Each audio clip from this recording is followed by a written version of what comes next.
And welcome everybody to the first episode of our podcast, YuGiOhCast. It's YuGiOhTube joined with Solemn Yugioh here on this brand new podcast and channel. Solemn Yugioh, I am so happy to be working with you on this. Same, I am so damn excited. I feel like this has been missing for so long, and I'm just hyped to find someone who's just as hyped for this, basically.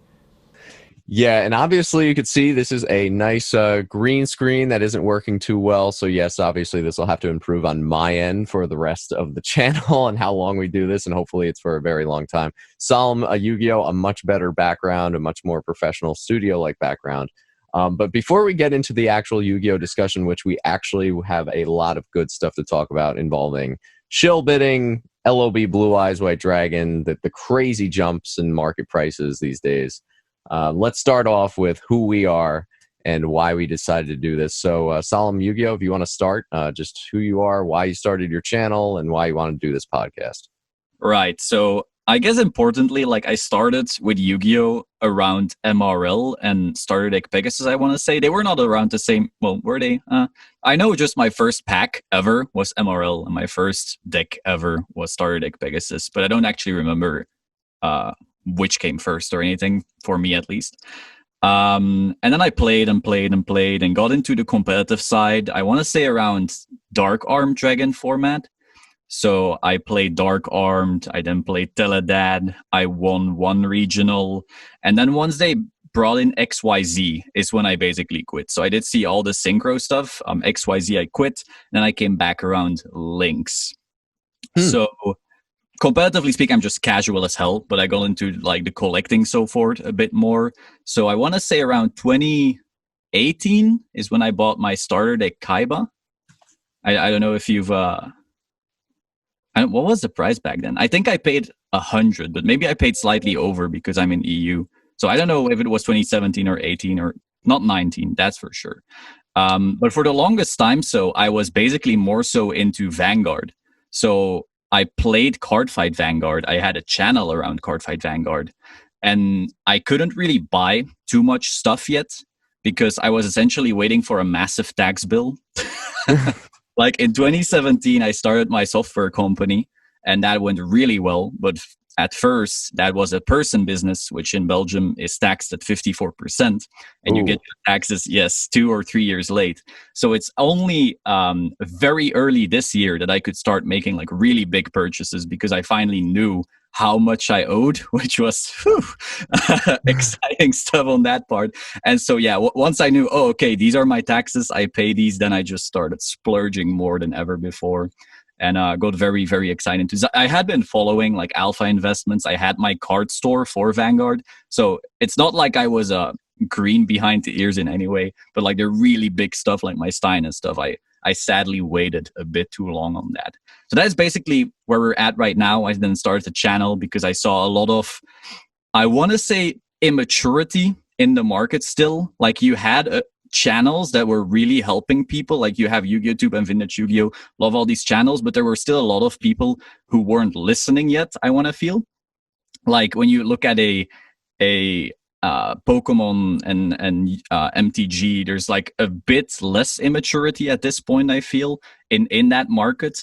And I just hope that we can get far more people into YuGiOhTube, Vintage Yu-Gi-Oh!, Rux, and all these people that are bringing like so much great information. And I hope I can one day be considered part of good information, but we'll see. So if that's a long intro, sorry for that. I was just hoping I could create some context. But what about you? Like, how did you start? Well, first of all, you mentioned your channel and how you want to be, a nice influence to people getting back in. I've seen your videos so far and they've been fantastic. All the videos have been spot on in my opinion, and just pure entertainment value is there. And honestly, a lot of knowledge is given. So first of all, I love your videos as well. How did I start? I started pretty much Metal Raiders was the first pack I ever bought. I then went and bought the decks, then Yugi Kaiba decks way back when I was a little kid at the time. I stopped playing about the GX era. So when Elemental Energy and the E-Heroes started coming along, I said, okay, this is getting too confusing. I just like to put my monster in attack and defense position, use Mirror Force, Raigeki, Darkhold, like games would last for a while. Then when the game started being like, okay, 2 turns are done, 3 turns are done, game over, I'm like, no, no, this is not for me. It's too fast. And then again, with synchros and everything, I said this game is changing, I feel like, every year. So it just, the learning curve just got too much. And then obviously by that point, I think I started, it was probably around like high school, and with Dark Arm Dragon and everything and Phantom Darkness, that's when I started trailing off, believe it or not. So I always loved Ultimate Rares, but I obviously never played with them. So they just have a cool value to me, but not necessarily nostalgic. I never really got back into the game. I tried. There was someone I knew who had a friend who was into Yu-Gi-Oh! He tried to get me back into it. I still felt like, okay, there's so much of a learning curve, and I'm just so far behind that I'm kind of, it's unable to catch up. I mean, if I really committed time, I feel like I would have. But at this point, I'm just strictly collecting. I would love to play with the old school, GOAT format and everything like that. But at this point, I'm just strictly a collector. I've always been a big fan of art in general. So I feel like Yu-Gi-Oh! And Pokemon, I collect Pokemon as well, and sports cards. So there's a lot of different, avenues that I go into when it comes to art and design. Those are my passions there. And I've managed to turn the hobby into a business. Yes, I do other things, but obviously this is a nice little side thing that I do as well. So it's important always to keep all options open. And for people looking to quote unquote invest in Yu-Gi-Oh cards and try to do it full time, it is not easy. If you do that, you could be setting yourself up for disaster. You really have to be prepared, at least have other avenues to, other revenue income sources, because it's never that easy. So a lot of people make it seem easy, but it's not. So that's my little spiel. Sweet. Yeah. Speaking of, like, you do sports cards, Pokemon on the side. I never did Pokemon. Like, I tried for 1 month and quit. But I do have some vintage Beyblades. So if we're talking side collections, I have Vanguard, Yugioh, and then vintage Beyblades. How about Digimon? I know that's hot now. I know Petty Party, if he's watching this video or hearing this podcast right now, he's going to be, advocating for Digimon. So I'm not into it, but if people enjoy it, it's like cool. Yeah. I never got into Digimon. The only ones that I've done, Pokemon, Yu-Gi-Oh, sports, football, baseball, even basketball now, not really hockey.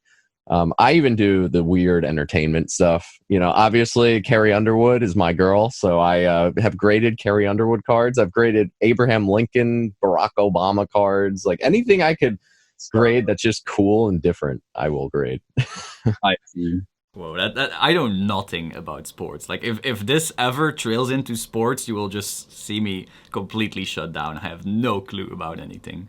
The one good thing about cross collecting, so going from Yu-Gi-Oh, Pokemon, sports, is that you can see those trends and you can compare the two, like in ways that you never thought you'd be able to, because there are so many lessons learned, I guess, in other avenues, whether it be sports, Pokemon, or Magic the Gathering, that I wouldn't have been able to see if I had just strictly stuck with Yu-Gi-Oh. But I will say Magic the Gathering, that's the one thing I can't get into. I just, for whatever reason, I just can't get into it. I appreciate it. I appreciate the artwork, but it's just there's nothing about it that I can personally connect with. Oh, I see. Yeah, I don't collect MTG. I just have like a couple commander decks to have casual fun with friends. But yeah, collecting side, I just follow it because I feel, like you said, like there's a lot to learn. It's also why I follow Pokemon. Like when you see people losing money on things, like, hey, maybe people can lose money in the same way Yu-Gi-Oh! And like you get more mindful. Yeah, it's dangerous because what happened with Pokemon, and I guess we'll go into this next, discussion on the podcast. What happened with Pokemon, as you know, is that everyone who got into it during that whole boom or that quote unquote bubble with Logan Paul and all that good stuff, the people that got into it just poured money into it, not knowing what they were buying. They're like, oh, Charizard, that's all I have to buy. Charizard, it'll make me money. But little did they know, when there's more investors than there were collectors, then you're in trouble, because at some point there's going to be a price point where collectors are not going to buy it at that current time, and that's what happened there. Yeah, I So mean, we've seen retraces up to like what 60% on some of these cards because it was just speculative as hell. yeah, it's crazy. And the problem here is with eBay as well. Like I feel bad for the sellers who cashed out on this whole craze, and then you get the returns. you know, Oh, yeah. buyers buying a Charizard for 25K unlimited, and then it's worth what now, like 15, 13, something like that. And the buyer just says, "Oh, I'm returning it because either I can return it if the seller had returns, if the seller didn't have returns, or there's probably a situation where the buyer says, "Oh, there's a scratch on the case." Like 2 weeks later, I don't want it anymore, and then they go and return it even though it's worth 10,000 less. So you've worked obviously far more with the eBay selling side than me. So let me ask this question. When you do get those returns, what happens to the eBay fee? Because on my end, in my software business, if someone gets a refund for whatever reason, it doesn't happen that often, but when it happens, you lose the PayPal and Stripe fees every time. So I wonder if it's the same on eBay on your side. You do not lose the fees. You get the final value feedback. Typically, though, the insertion fee you have to pay, but with eBay, that's really, really minimal. Especially if you have a store, you don't even have to pay an insertion fee. But the final value fee, aka the fee that they take after the sale is made, which is about the 10% area if you're a top-rated seller, that you do get refunded on. So that's good. Though you do have to pay the return shipping as a seller. And then again, you have a quote unquote defect case on your account, which you have to appeal sometimes. And again, it's a whole complicated process. Not the best process because basically, if you're on eBay as a buyer, you're almost bulletproof. Yeah.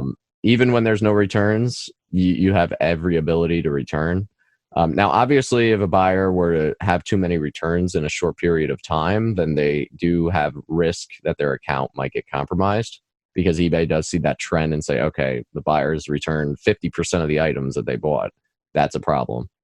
Yeah. But yeah, overall, as a seller, you don't have that much protection. The good thing is they did add a fact where if you do take a return and let's say the case was scratched on a PSA graded case, and when you send it out, the case wasn't scratched, you could say to eBay, hey, this is in different condition than when I sent it out. They will reimburse up to 50% of the purchase price if the claim is made valid. So if you have proof that, okay, this wasn't what I sent out or isn't in the condition that I sent out, there is a chance that you could get 50% back from eBay. So at least they added that feature, which was in the last year. But before that, it was a mess. So Luckily, before that, values on Yu-Gi-Oh were relatively tame. So yeah, and that's why I don't even deal with like raw cards. Like if you notice, like my eBay page, I don't even touch the raw card. I don't even sell them because at this point, my near mint and someone else's near mint are so different. And then also, I get worried where, and for good reason, I've seen horror stories where someone will send out a near mint to mint card. The buyer will have a one that's damaged or played, and then try and return the damaged one and keep the near mint to mint one and saying, "Oh, I got it in the mail and it was damaged." With PSA graded cards, I mean, it's in a case, it's got a serial number. You can't really swap a PSA graded card. It's already encased. So that's why I like to, even if it's not in great shape, I like to just grade it. And if it's a 6, if it's a 7, then at least I can just get rid of it that way. And there's no controversy over condition or anything like that. So, unless you go, it's a strong 10 potential on this. oh, investment potential. Yeah. Look, I think on your video one, I saw the other day, it was, a PSA 10 looks higher. yeah, the Celtic Guardian. I was like, what? This makes, or it'll be like a Beckett 10 Black Label looks higher. Oh, geez. Who knows? One day we get like robots, and then PSA has to go like, well, technically we can't say our old 10s are 10s anymore, so we'll make 11. Yeah, PSA 10.123. Like, oh, that's actually another discussion. PSA getting bought out by the private investors there. Rumors are they're bullish on technology. Matt Turner is a he scaled technology businesses. Yeah. So you got to wonder if they're going to incorporate some sort of technology into the grading process and what that's going to do to values that are currently graded. Or let's say there's a weak 10, what's going to happen? Are you going to have to send it back to PSA to get it graded by this robot and technology? That's probably a whole nother episode, honestly. Yeah. It's also, and this is what I've heard from a commenter, so I can't verify this, but apparently on their coins, on the site from Collector's Universe. They have like this little chip that you can scan and then look up certain info on that graded coin, and maybe that they do something like that on the cases for the cards as well. I don't know if that's like legit, but I heard that. So would it be like a description? Would it say like, even though it's a gem mint 10, there are minor defects on corner 1 or something like that? Would that be? I have no idea. Just like that you scan it, and I guess it's the same as manually looking up your cert number. So I'm not sure what the point is, but Interesting. Yeah, that is interesting. In terms of what just happened, I guess the last month, especially with LOB and Blue Eyes White Dragon, we have to discuss this topic. Yeah, absolutely. I mean, this is unbelievable. The amount of shilling going on in the market is definitely unhealthy. I'm sure you could agree with that. I think it shouldn't be like that. I'm shocked that the buyer. So let me just recap the situation and confirm I got this right. The Blue Eyes LOB first edition PSA 10 Glossy sold for $85,000. Yeah. And the top bidder ended up paying for the item. There was a shill at was it 80,000 or 75 or something like that. So essentially, like, I followed this transaction very closely. So it was a PBWCC auction, and for the longest time, it gradually was being bid up, so from 20, 22, 23, 27, all the way up to about 45. And so even in like the last maybe last hours, it was still hovering around that 45. Now, do note that previously, someone had already shill bid like an LOB to 100, but that was removed. So be aware of that, as someone tried to do something crazy. I don't know if it was 100, but like some crazy number, and that was removed. However, finally, and it had been hovering for so long around the 45 range, it suddenly shot up by someone who, well, very publicly came out about, yeah, I shill bid this to about 84. And then the final buyer, who wasn't a shill bidder, bought it for 85. So that's what happened from what I saw, and I was following like very closely. Oh boy. Yeah. So basically the gap between the winning bidder and the actual next highest bid was, you're talking tens of thousands of dollars. Yeah, 100% essentially. Like and what's crazy is the guy who bid the 85K paid for it. I'm shocked he actually paid for it. I mean, that comes apparently, and this is hearsay, he was known like as a big fish, let's say, and beyond Yugioh, but that's just hearsay. I can't confirm that because we don't know who bought it, but apparently it's legit and was paid for. But still, like that is not a healthy thing. And then after that, we actually had another LOB auction on the Blue Eyes, right? I don't know if that one was wavy, but that got pulled, as far as I'm aware. Yeah, that one was wavy. Supposedly it got pulled at about, was it 45K with a few days left? Yeah, because of concerns that it would get shilled up. I mean, for PWCC or for eBay in general, I mean, you're not talking like $45 or even $400. You're talking $45,000. eBay or someone has to step in and say, okay, whoever's shilling this, or if they were to shill it and win the item, they have to be penalized, especially at those kind of numbers. I just don't understand how these people can continue to just shill bid, not pay. Yeah, I mean, you get a little slap on the wrist, but it's just insane that there's no real punishment here for this kind of money. I don't get how with a burner account you can still bid on this kind of stuff. Like there's now being like they now vet people, right, on the Pokemon PWCC one. I'm not sure, but that's what I heard. Yeah, you're right, though. I mean, if someone has under, I would say, 100 feedback, I mean, that should be the minimum. 100 should be the minimum to bid X amount of dollars on a certain item. I mean, it's ridiculous. Someone bidding, I would say, over 10,000 should have at least 200 to 500 feedbacks in that area. Mm-hmm. I just feel like, it's a recipe for disaster, especially because someone could just go and make a new account. Even if their account got banned, boom, make another account, 0 feedback, and just continue to bid on items. If anything, you should have feedback on like higher level items, because otherwise the new meta will be creating eBay accounts that buys $1 items and gets feedback that way. That's true too. Yeah, by even less than that, probably by like 50 cents, and just basically buy their feedback. So Exactly. Like that's a thing. So ugh. lots of ways to game that system, I feel. Yeah, no, it's brutal. That's brutal. So yeah, I mean, it's safe to say that the LOB Blue Eyes at this point, I would put a valuation of what, 35 to 40, 45 max for a Yeah. glossy. Yeah, I feel that. Like, and the weird thing is, you can say for a glossy, but then a wavy never sold higher than that either. So it's even hard to say where the difference between glossy and wavy still lies at this point. Because like, you can say wavy is higher, and I'm inclined to agree because it always has been. But since sales of this card have gotten so rare, we can't even know. Like if one glossy sells once and a wavy never sells, we don't know what a wavy is actually worth. But Yeah, that is crazy to think about. It really is. And it's unfortunate that we had the shilling going on, because I was actually interested to see what that would have sold for. I was very curious to see. Now, have you noticed, because I know a lot of people are saying that they're noticing that the gap is getting, tighter between glossy and wavy. Have you noticed that? So this is of course like a very sensitive topic, because some people have large wavy positions and thus get very defensive of their wavy, and then there's people with glossy positions who go, no one cares about wavy.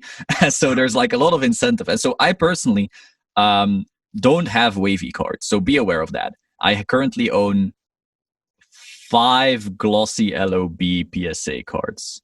5, maybe 6. I think 5.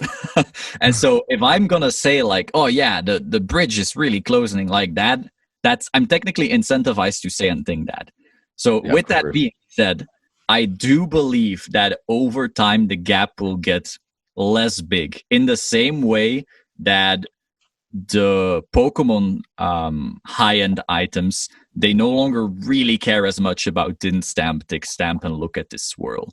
Like it exists, and some people will like pay a premium and really care, but I think it won't be as pronounced anymore as before, where people were going, oh yeah, it's 40% more or 30% more. I don't think we can expect that in the future, because some of these sales are so rare that you don't even have the luxury of choosing anymore, if that makes sense. That's true. Yeah, you don't really have the luxury. You're right. From my perspective, I have a mix. I have glossy, I have wavy, but the blue eyes I have is glossy. So yes, I would be incentivized probably to say that. I do have a wavy and glossy box as well. But yeah, I agree with you. Yes, the aesthetic of the wavy, in my opinion, is much nicer, because it's got that grittiness, the old school feel to it.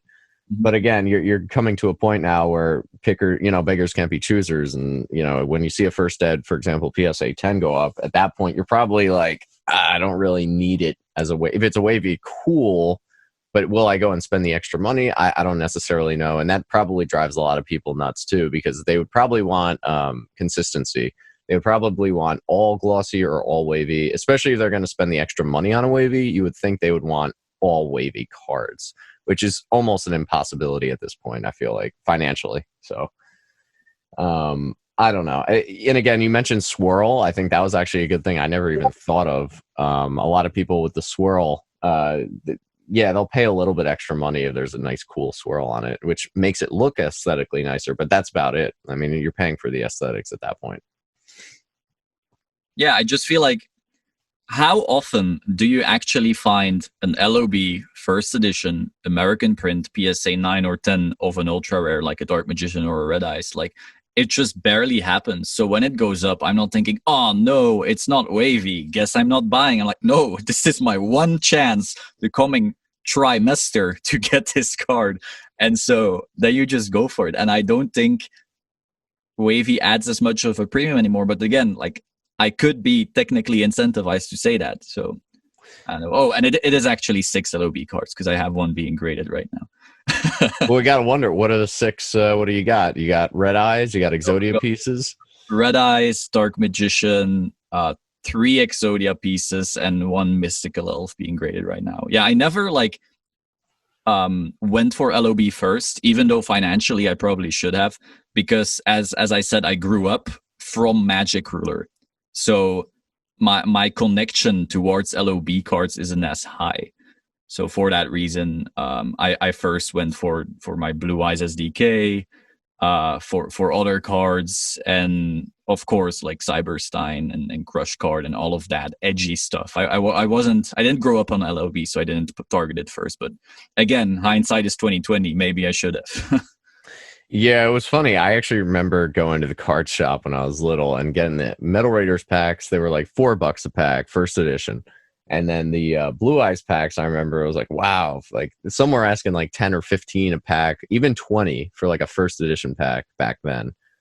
So that was actually a big deal. I was like, that's a ripoff. $20 for, I could just go get the starter deck and get a Blue Eyes for for $10. Only we. Yeah. But no, I do personally remember LOB. I remember when it came out. I remember the first ed LOB was actually tough to get, similar to Pokemon, but not as crazy as that. Like I remember Pokemon first edition base, like you couldn't even find that in stores half. Like you go to any hobby shop, first edition base almost wasn't available at all times. But at least Blue Eyes boxes were available in first edition. They were a little extra pricey. Wasn't it because the base set first Pokemon was already being speculated on from that point? Yeah, pretty much. I know they compared it to the whole Beanie Baby craze back then, and obviously Beanie Babies completely tanked. Pokemon just skyrocketed, and then Yu-Gi-Oh!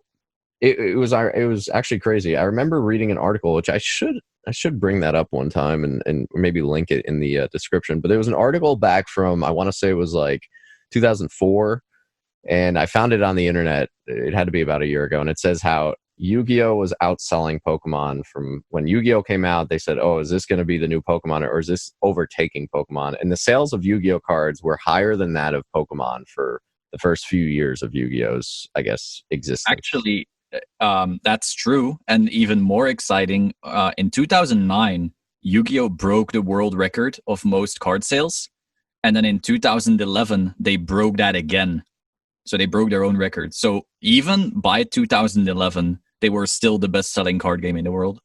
Wow. Yeah, that's People crazy. like try to retcon history all they want, but Yu-Gi-Oh sold better than Pokemon. Wow. Yeah. That's insane. Yeah, and I know Japan. Now, correct me if I'm wrong here, but Japan they sell tons and tons of Yu-Gi-Oh cards, more than Pokemon cards there, right?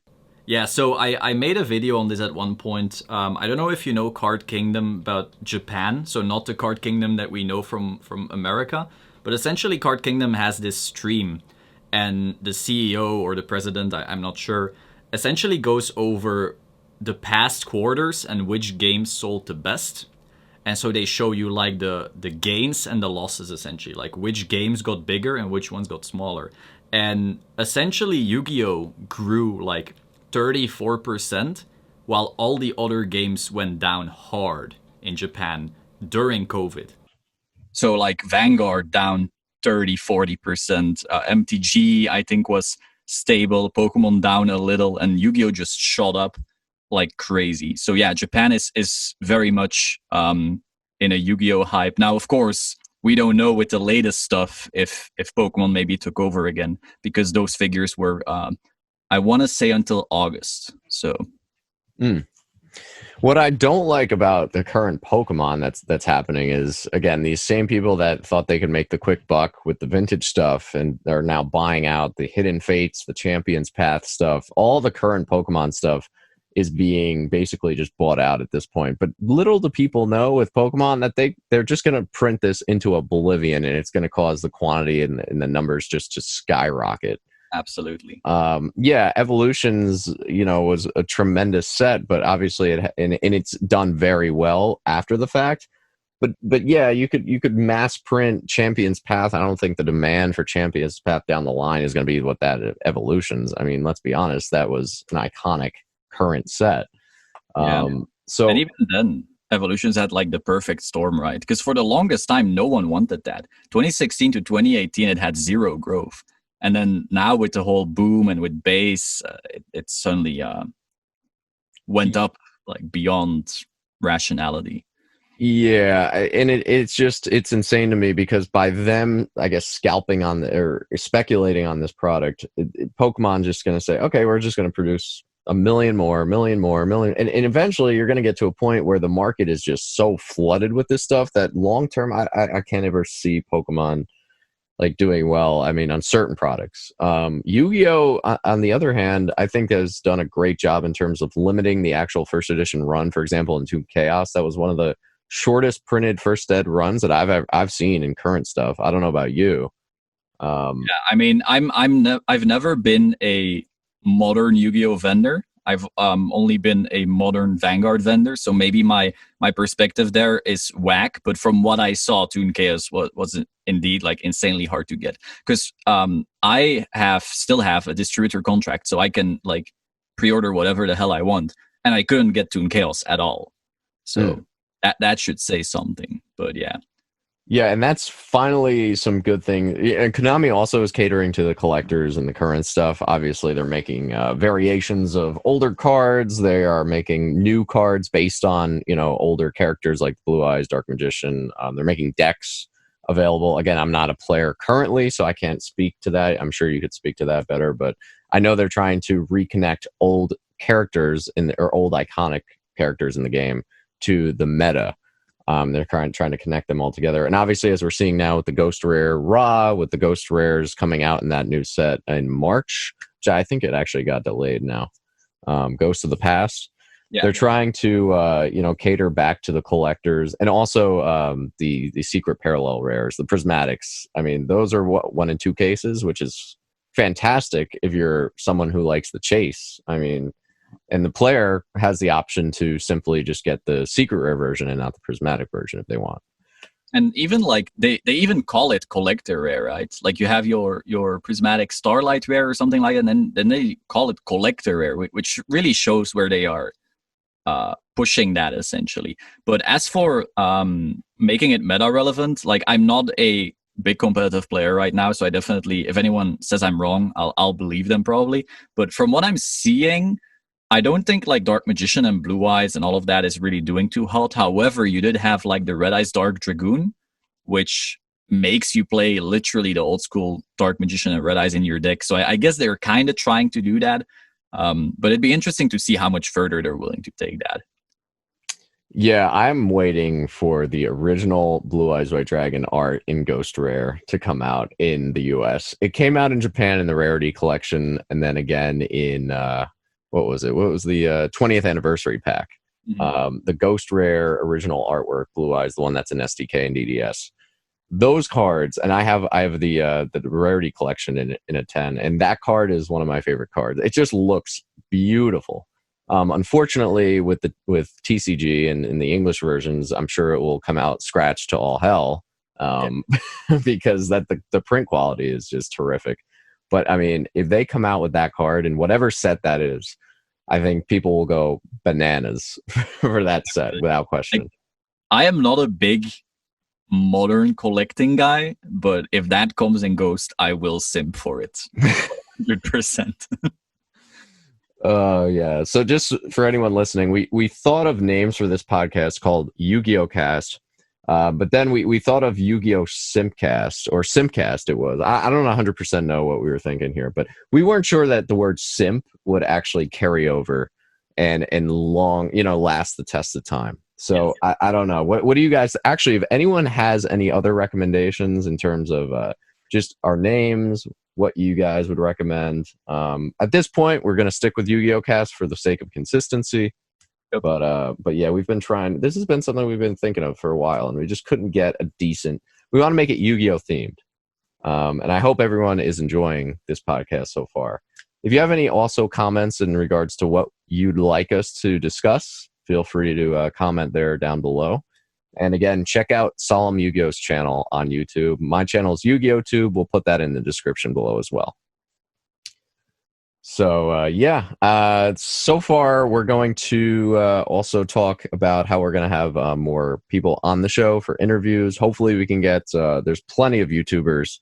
Ruxin34 is the GOAT, greatest of all time. He opens everything you could imagine. and he's a super awesome guy. So hopefully we can get him on here as well. And then there's just a bunch of other people. But again, hopefully this can be your resource for basic Yu-Gi-Oh discussion every week, I would say, or however long we decide to make this consistent. But yeah, Solemn, what do you think about the growth in the other sets in regards to what we're seeing? Do you think that there are other sets that kind of are trailing behind, because we see the massive growth on LOB? MRD is up to about what, 5,000 a box now. Magic Ruler, I haven't been actually taking a look at Magic Ruler, but I know Serpent Night Dragon and Blue Eyes Toon have really shot up too. Yeah, so MRL, the last box sale I saw was 3K.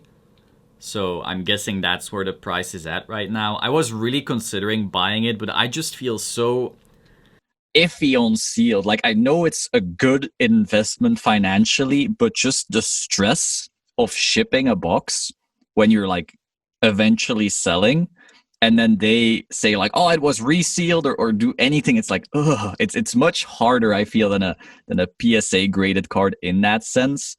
But yeah, so I really considered buying it, because 3K I still feel is a steal considering what's inside. Like you said, like Blue Eyes Toon sold for 2.7, I want to say, maybe Wow. 3. And then they're listed at 5. Obviously, I don't think anyone's going to buy it at 5 yet.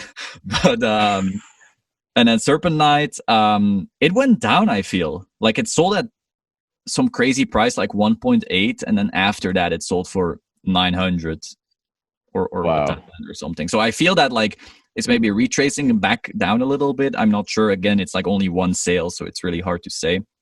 But yeah, considering what you can pull from MRL, I do feel it's still quite cheap.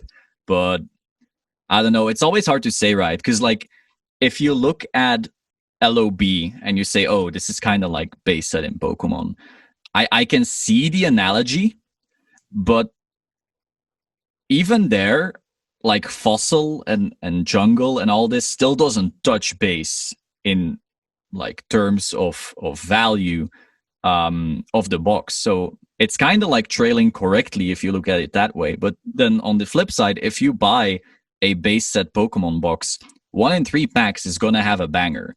Like, all the holos are basically the same rarity, if you want to say. Like, if correct me if I'm wrong, I'm not super into opening Pokemon, but generally, like, your odds of pulling Chansey should be the same as Blastoise. And it's 1 in 3. Whereas if you open an LOB, you pull 1 Red Eyes, you are happy, because that's like you're not gonna get 1 in 3 insane ultra rare Dark Magician, Exodia piece, and all of that. Like, the pull rates are much worse, and so I feel like the cards are actually undervalued compared to the box, given that the pull rates are so much harsher than in Pokemon. But I would love to hear your thoughts on that, actually, because maybe I'm completely off base on that one. No, I do agree with you 100%. That is a great point. Yeah, I mean, when you're only getting 2 big time hits a box, I mean, we're kind of just disregarding supers at this point. We're just talking about the ultras and the secrets. You know, when you only get 2 ultras per box, and there's assumed how is it, 10 or 12 ultras in LOB in the set? Damn, I would have to count. You have it might be 12 actually. Dark Magician, Red Eyes, Blue Eyes. 5 pieces. Monster Reborn. What was the ultra? Guy of the Fierce Knight. Monster Reborn, Guy of the Fierce Knight. 5 pieces of Exodia. That's 7. Blue Eyes, Red Eyes. That's 10, right? Yeah, like, maybe right there. Super dumb and missing something obvious. Prepare to be roasted. Yeah, I'm trying to think what the other ultras. I think that might be it, but again, yeah, no, I think that might be it. So even if there were 10, hypothetically, because we could name 10. So if there's 10 ultras, you know, the odds of pulling your Blue Eyes White Dragon in every in a box would be 1 in 5. So you've got a 20% chance of pulling a Blue Eyes if there's 10, a 1 in 6 chance if there were hypothetically 12. That is nothing, especially when you compare the box price to the Blue Eyes. At that point, you're much better off just buying the single card in a 10. Yeah. So I guess that's why you're seeing those high prices. Yeah, I feel you. And like, obviously, I don't want to disregard the supers because there's some amazing supers in that set, like Mystical Elf and Celtic Guardian, Poly, and so forth. But again, you can't compare polymerization to Blastoise. Like that doesn't really work that way. And so, yeah, I feel box breaks in Yu-Gi-Oh! Vintage are very, very odd. Like I watched, I want to say Vintage, like Lewis channel, he unboxed a MRL. And I was like, well, I'm going to see some crazy tunes come out. This is going to be epic. And then he pulls and it's like confiscation. I'm like, oh. Yeah. Which is still a cool card, but it's not really what you're hoping for when you're opening a box. No, screw it. Throw it in the trash. Not a cool. I would be pissed if I pulled confiscation or like a black pendant or something. I'd be like, oh, the black pendant. The whole card's not even foil. It's just the actual pendant. I'm like, it's like half the card is foil. It's not even the full card. I'm like, oh man, this stinks. I'd be pissed. 25%.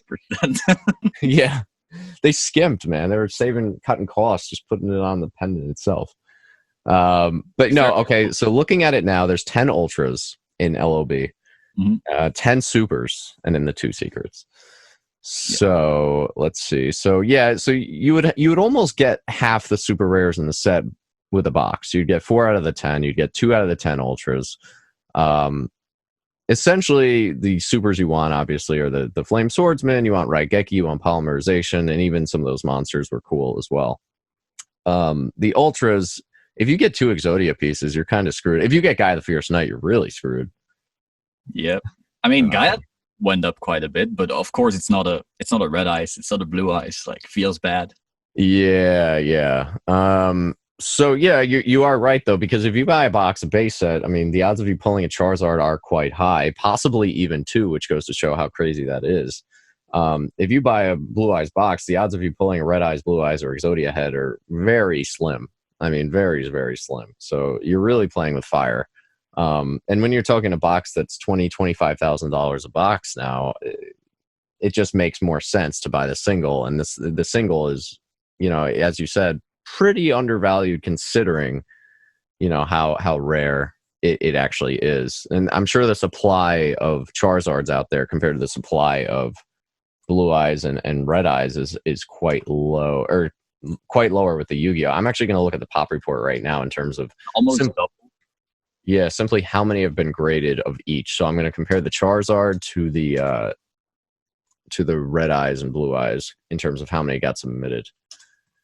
Yeah, I want to say Blue Eyes is somewhere in the 80, and then the Cherry is somewhere in the 140. I don't know. I haven't looked in a while. My mind may be foggy on this one. Yeah, let's see. 1999 Pokemon game. Charizard.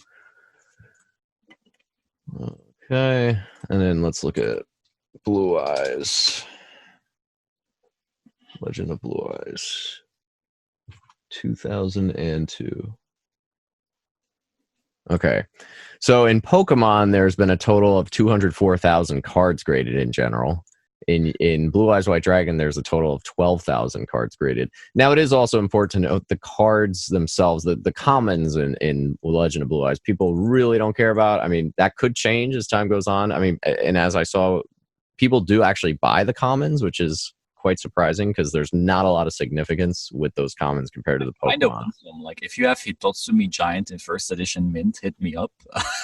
Oh, you do want the... Yeah, okay. So we do have someone who wants the commons. There we go. Yeah, there's a couple I would be interested in, like a Skull Servant or a Hitotsumi Giant. Like, I'm a bit of a Kaiba simp, so that would be cool for Hitotsumi. But in general, not many people care, yeah. Yeah, well, because I just feel like something like Dissolve Rock. Like, I don't really... There's been 3 graded. It's just... Oh, no, that's unlimited. 33 Dissolve Rocks have been graded in first edition. Wow. That's actually quite stunning.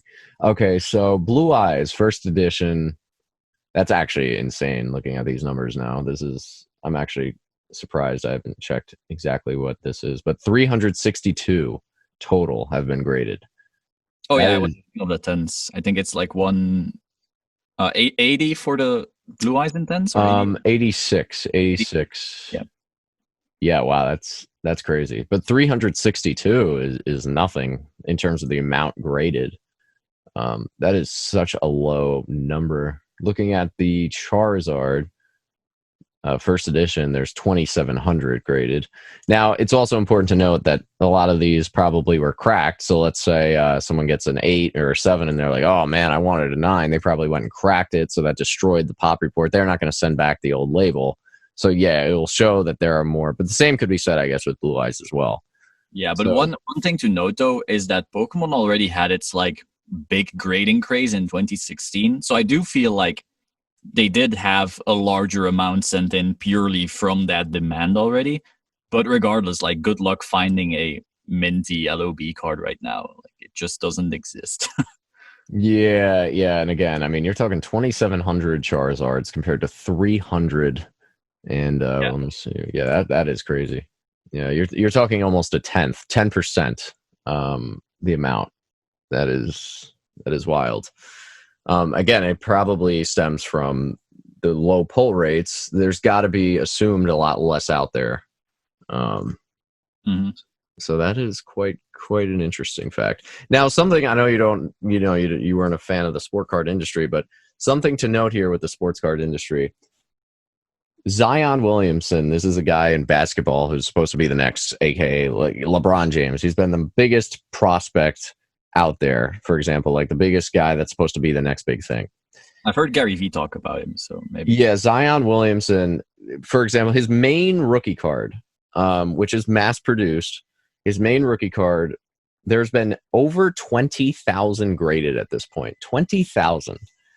I mean, 26,000 of those cards have already been graded and just came out last year. 26,000. Out of those 26,000, I want to say it was like 13 or 14,000 tens. And then the rest were like around 9s. I'd be so stressed holding these. Yeah. Now, again, it's not nearly as expensive as the other cards. It's worth, in a 10, it's worth about $600. But to me, that's still a ton of money for a card that has a pop of 10, 13,000 within 6 months. It just goes to show that demand can outweigh the supply. So whenever people go about DDS and they say, oh my gosh, there's 300 tens in existence or something, or the God cards, for example, there's so many tens in it. Yeah, but if you compare it to the sport card industry, I mean, you're talking tens of thousands, and they still sell well. So you also got to be like mindful of the 90s like wax era, everyone says, where sports was in this speculative bubble of so many people like buying up and thinking they'll be rich. And so it's very possible that some of these prices are still extremely speculative, but I can't comment on that because I'm not a sports expert whatsoever. I agree with you 100%. Like when you're talking cards, tens of thousands graded within 6 months, it gets me very nervous. Like I'm sitting here and I do have that card in a 10, the Zion card, just sitting here, and it gets me. I'm waiting to just dump it in, once the season starts, because I'm like, it's just way too risky. And that there's products coming out every week, it seems like, with sports. So I get worried that the production numbers are so high and ramped up to where it's just artificial. Compare it to Yu-Gi-Oh. I mean, Yu-Gi-Oh, even with DDS, where people say there's so many out there. Like now, I'm really starting to gain more respect for DDS. The one thing I do worry about the LOB Blue Eyes is, again, it's not the clear cut Grail. With Charizard, that was it. Everyone knows Charizard is the Grail base set first edition. Boom. There's no questions. With Blue Eyes, you do have all those questions. You have DDS, SDK, LOB. So yes.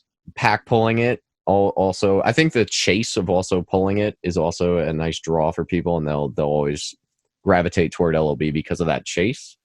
But what do you think about that? I mean, there are the 3 options in which case I'm not a fan of Dark Magician Girl, right? And I'm not a Dark Magician Girl simp at all.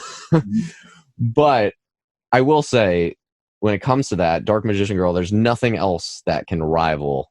Like, there's no alternate art Dark Magician Girl. Yes, there's lost art, but that's just, at this point, a gimmick compared to the real MFC one. Yeah. Dark Magician Girl is clear cut. Red Eyes, you even have the starter deck version. So it's diluted. That's the one thing I don't like about LOB Red Eyes and that's another reason why I wasn't never buying a Red Eyes from LOB, because I'm like, it's diluted. Even Relinquished from MRL, that card is really skyrocketed. But that's one reason why I was never attracted to it, just because it wasn't standalone, and the fact that they're all the same rarity kind of turns me off as well from the starter deck version. They're both ultras, so I'm like, yeah, it's like the alternative is too good of an alternative, essentially. And my issue with LOB Red Eyes even is that BPT looks so much better, and like no one can argue that. I agree. Like the foil on BPT is so much prettier, and it's the same art. Like in LOB, you can at least say, okay, so you have SDK, which is your original art, and that's what people grew up on. That is the art that we saw in the anime. And then you can say DDS, it's that art, but it is like extra foily and fancy and cool. And LOB, you can say, okay, it's in the box, it has the chase. So they all have their thing going on. But then it's so hard because, again, like I don't own an LOB Blue Eyes, so you could say, oh, there's incentive for you to say otherwise. But my biggest concern, if I were to buy an LOB Blue Eyes, is that how much of that price is speculator investor and how much of it is people who love the card. Because for the longest time, people said, wow, that thing looks ugly. And it was only when we started seeing people seeing big numbers that they went, oh no, clear grail material. So that's the one thing freaking me out about that card. Yeah, and I think I mentioned this to you before, getting on the podcast. At one point, I remember saying, yeah, if you put a gun to my head and say you have to pick a Blue Eyes for your collection, and you could only have one, and I would say the DDS version for me personally, just because it's the prettiest looking one. It's the OG art. The Blue Eyes from LOB originally, let's rewind 2-3 years ago. I liked that one more in the fact because I thought it was rarer, and I'm like, it's pack pulled, and it's the first pack pulled Blue Eyes possible. So I was more drawn to it back then than I am now. If I didn't have it now, and this is coming from someone that has both. So I have the LOB and the DDS, but if I didn't have the LOB, I don't know if I'd really be rushing to buy it now. I would much rather, if I had a choice, I would take the DDS. If I didn't have any of them, and I said, oh, I have 15,000 or whatever it is to spend, do I put it towards an LOB or do I put it towards, I would buy a DDS personally. Yeah, I can feel that. Like, I'm just thinking, like, how many people are bidding 40,000 on an LOB Blue Eyes because they hope it will be a 360,000 Charizard? That is like my biggest fear. And how many are actually buying it because they really feel, wow, this is the coolest Yu-Gi-Oh card I've ever seen? And I don't know the answer. I honestly don't. So I don't know. That just freaks me out because I had to, I don't want to say choice, but like for the longest time it was listed at a price on eBay that I could get it. But then the alternatives were just, oh, I can either buy this or I can buy the Blue Eyes I really want plus 10 other cards. and that just made the choice. I don't know. Yeah, even the ultimate rare Blue Eyes is it's just sweet, man. Like the SM51, that card is awesome. And I understand there's someone in Japan that basically owns the entire population, and the population is totally ruined on that card. I don't know if you've seen the pop report on that card, but it's out of control. It was like something like 310s out of like 400 something graded. So it was something unbelievable. But yeah, I mean, that card just looks beautiful too. And even the Ghost Rare, like the Rarity Collection one, I highly recommend it. It actually is pretty, it's not too expensive. It's probably, I mean, by not too expensive these days, it's what, probably 2,000 at most or something. But that's a beautiful card in 10 as well. The 20th anniversary pack, I don't know if you've seen that one, the Japanese version. It's the same thing, Ghost Rare, but it has that parallel foil to it, which makes it really look ugly. Ugly? I don't know. I do agree that like Ghost Rares, you buy them because you want that like that pure white look, depending on how you like tilt it. Like you just get that ghosty look, I guess. And when you add that parallel, it kind of loses that, I guess. But I don't know. I've never really been into OCG, so I find it very hard to comment on that as to what's worth it and what isn't. I really like my cards in English. Oh, okay. Yeah, I've been leaning toward OCG, especially as English prices have just gone bananas. I've kind of just been leaning towards the OCG. I've always been a fan because I always love the pack artwork, the box artwork, especially for other sets. Like LOB has different artwork. Metal Raiders has different artwork. Magic Ruler, I don't know what they call it. New Ruler, I think they call it in Japan. The artworks are just super cool on those old school packs and boxes. And obviously Ultimate Rare, Red Eyes. I don't know if you've seen that, but that looks just phenomenal. So the thing is, for me, I can look at a card that like looks great, and then if it isn't mega rare, I'm like, should I buy it? Maybe $20,000 people also have it. That might be like an issue. Like I enjoy the chase, if that makes sense, and that may actually make things prettier as well for me. So yeah, I know the Red Eyes in Ultimate. Like, I don't know if you saw Ruxin's video with his Black Luster Soldier in Ultimate. no, I haven't. Oh yeah, he had a great opening. It was a Japanese tin, and they pulled an Ultimate Black Luster Soldier. And I feel like the Ultimate Rares in Japan that are not released in the TCG, for example, you don't have an Ultimate Rare Black Luster Soldier or Red Eyes in the TCG in English. Those are really exclusive to me, and they are actually pretty rare. You'd probably have to open several boxes to hit, the Red Eyes and Ultimate, or the Ghost Blue Eyes. Even it's not an easy pull, and the Rarity collection boxes are $500 a box, something absurd. So would you say for you it adds the chase because it's also like not available in English? So it's like that added level on top of that? Exactly. It's not available in English. The Rarity isn't available in English, and it's actually a tough pull in Japan. And I will say the OCG cards, the stock and the quality of the foil. Like, for example, you'll notice Ultimate Rares in English, Ultimate Rares in Euro print, Ultimate Rares in Japan. Japanese print is the nicest of those three. Euro print is getting towards where Japanese cards are, but like, man, you look at the Japanese ultis, it just pops on the card. It's again similar to the Euro print, but even better. Yeah, I've been very desensitized, I want to say, when it comes to opening packs looking for the rare card. Because like I mentioned, I had a card store for a while online, and so once you start opening like 12 cases, you're like, oh yeah, here's the chase card, here's it again. Like it just becomes like a drag. And so unless something is truly super hard to pull, that it actually blows your mind, you become kind of desensitized. I don't know if you feel the same way, because I know like you have this business side to it as well, but I don't know. That's just how I feel about it. But I yeah, for sure. I agree with you. I've become pretty much desensitized, unless you're right. Unless it's something that's absolutely absurd, or it's a card that's incredibly hard to grade as well. So you're opening packs and then you're like, okay, I pulled it, but is it going to be gradable? So that's another added chase to it. To where if a card is really tough to grade in general, that to me is attractive, because again, it's like that hunt to get like the very rare card. Did you end up opening any Rage of Raw stuff? Because you would like a PSA 10 of the Raw, right? Yeah, I have a case, and I'm like, maybe on a rainy day, I'll just start ripping open some boxes and see. Yeah, I would love like a 10 Ghost Raw. It's just, I feel like they will not be, or if one becomes available, it's going to sell for absurd amounts of money. Yeah. So like, look at 10,000 Dragon. Grading that in a 10 is practically free, and it's still sold for 3.2K. Like, yeah, it's going to be tough. And the Lost Art cards, I'm a big fan of too. So they're tough. But I still don't know how they're so hard to grade though. Like, maybe I'm blind, but I didn't see anything wrong on mine. So I'm like, did I send them in for nothing? Did I miss the scratches everyone else is seeing? I'm really afraid right now. I mean, if you get a 10 on some of those Lost Star cards, hit me up. Hit me up, because like I'm interested.